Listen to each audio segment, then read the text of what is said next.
ये सुनकर मुझे एकदम उसी चीज का आंसर देने की जरूरत नहीं कि बिहार की दुर्दशा क्यों है। अपने आप को प्रबुद्ध बताने वाले लोग जो इधर भी बैठे हैं, इधर भी बैठे हैं, हम भी यही उसी में शामिल हैं। आपने अभी तक एक भी ऐसा सवाल नहीं पूछा है जिसका पिछले 2 वर्ष में गांव-गांव घूमकर हमने उत्तर नहीं दिया। तो आप जैसे किसी ने कहा कि बिहार की दुर्दशा क्यों है, इसको कैसे ठीक कीजिएगा, विजन आपका क्या है? तो बिहार की दुर्दशा इसलिए है, अक्सर प्रबुद्धों की बैठक में हम इसी चीज से शुरू करते हैं कि आप जैसे हम जैसे लोगों के लिए ग्रीस के बहुत बड़े दार्शनिक प्लेटो ने आज से सैकड़ों साल पहले एक बहुत अच्छी बात बताई, if you do not participate in democracy be ready to be ruled by your inferiors. अगर आप राजनीति में भागीदार नहीं बनते हैं तो इस बात के लिए तैयार रहिए कि कोई मूर्ख आदमी राजा बनकर आप पर शासन करेगा। राजनीति में भागीदारी का मतलब ये नहीं है कि हर आदमी राजनीति में जाकर ज्वाइन कर ले और चुनाव लड़े, लेकिन अपने इर्द गिर्द होने वाली सामाजिक राजनीतिक घटनाओं के प्रति आप इतने अनभिज्ञ हैं कि आपको ये भी नहीं जानकारी है कि यहाँ पर क्या हो रहा है। और शहरों के प्रबुद्धों की तो हालत यह है कि यहाँ बैठे हुए 80% लोग वोट भी देने नहीं जाते। ये हम नहीं कह रहे, यहाँ का आंकड़ा कहता है।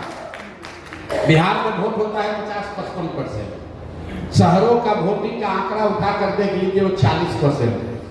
और वहां पर भी मिडिल क्लास जहां पर जो बस्तियां हैं, जो इलाके हैं, वहां 30% वोटिंग नहीं होती है।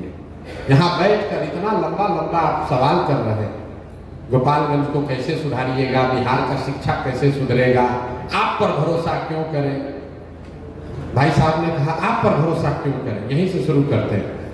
मेरे भाई आप तो ऐसे कह रहे हैं कि आपके पास कितना विकल्प है। अरे भाई आप हम पर भरोसा न करो, तो जो पहले से चल रहा है उसी को पकड़ के चलते रहो। जिस रोगी को डॉक्टर ने ये कह दिया है कि अब आपके रोग का कोई इलाज नहीं है हमारे पास, वो रोगी कह रहा है कि हम कौन सा दवा खाएं, कौन सा दवा न खाएं। मेरे भाई आपके पास तो जितनी दवा है 35-40 वर्ष में सब खा के आप देख लिए।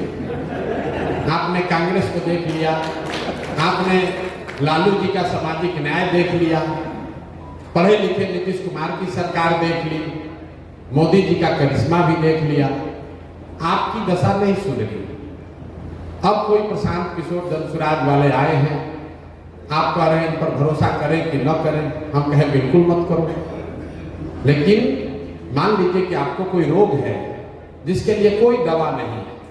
अचानक से एक दिन आप डॉक्टर के पास पहुंचे तो डॉक्टर साहब ने कहा कि एक नई दवा आई है, संभावना तो नहीं है ठीक होने का, लेकिन 10-20% चांस है, ट्राई करोगे? तो आप क्या कहिएगा? हाँ भैया दीजिए, जो में 20% चांस है। अरे भाई तो जनसुराज वही नई दवा है, कोई गारंटी नहीं है कि प्रशांत किशोर आपको नहीं ठगेंगे, कोई गारंटी नहीं है कि जो बात हम लोग कह रहे हैं वो सब सही है। लेकिन ये एक्सपायर दवा नहीं है, ये नई दवा है। तय आपको करना है कि आप एक्सपायर दवा के साथ चलना चाहते हैं कि नया दवा के साथ एक्सपेरिमेंट करना चाहते हैं। राजनीति के नजरिए से किसी ने कहा कि किन किन राज्यों में विकास हो रहा है। भाई साहब बता रहे थे, इंजीनियर हैं, तो मैं आपको बता रहा हूं कि 5 राज्य हैं देश में जहां देश का 1/3 GDP अभी है। 5 राज्य मिलकर, केरल, तमिलनाडु, कर्नाटक, आंध्र प्रदेश और तेलंगाना, ये 5 राज्य मिलकर देश का 1/3 इकोनॉमी इन्हीं के पास है। इन 5 राज्यों में एक कॉमन बात है जिसको अगर आप समझ लीजिए तो बिहार का रास्ता विकास का वहीं से खुलेगा। इन 5 राज्यों में आज तक कोई भी आदमी 10 वर्ष से ज्यादा मुख्यमंत्री नहीं बना है। लोग वहां पर लगातार सरकारों को पलटते रहे हैं। आपने कहा कैसे बिहार सुधरेगा, विजन क्या है? विजन ये नहीं है कि जाकर मंच पर खड़ा होकर कहें कि प्रशांत किशोर कोई बहुत बड़े जीनियस हैं आप हमको वोट दे दीजिए और हम आपको आपका जीवन सुधार देंगे। हम तो इसका उलट बात कह रहे हैं। हम कह रहे हैं कि अगर 10 प्रशांत किशोर भी आएंगे तो भी आपका जीवन नहीं सुधरने वाला है। जीवन तब सुधरेगा जब आप सरकारों को, व्यवस्था को अपने प्रति उत्तरदायी बनाएंगे, अकाउंटेबल बनाएंगे। इतना लंबा लंबा बात कह रहे हैं। अरे भाई साहब खड़े हुए, भाई साहब ने कहा कि वित्त रहित शिक्षकों की क्या दुर्दशा है। पीछे से कोई बाढ़ का बात बताया, पीछे से इंडस्ट्रियलाइजेशन पर कोई बात कर रहा है।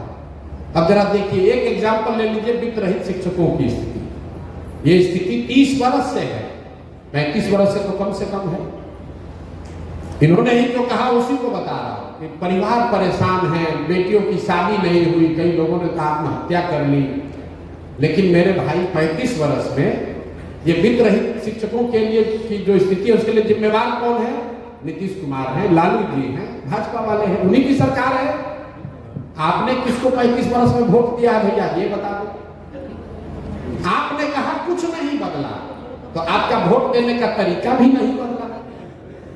आप तो उसी नीतीश कुमार को वोट देकर भी जिताए हो 5 महीना पहले, जिसके मारे हुए आप कह रहे हैं कि हमको वित्त रहित शिक्षकों की हालत बड़ी खराब है। दोनों बात कैसे होगा रे भैया? बहुत कष्ट में है, बाढ़ नहीं रुक रहा है। बाढ़ तो आज पहली बार नहीं रुक रहा है। तुरंत आदमी कहता है भैया विकल्प नहीं था। जब घेरा जाएगा, हम 2 बरस पैदल चले, सब बात सुनते हैं, उसका अच्छा ये बताओ तुम्हारा विधायक कई बार से जीत रहा है?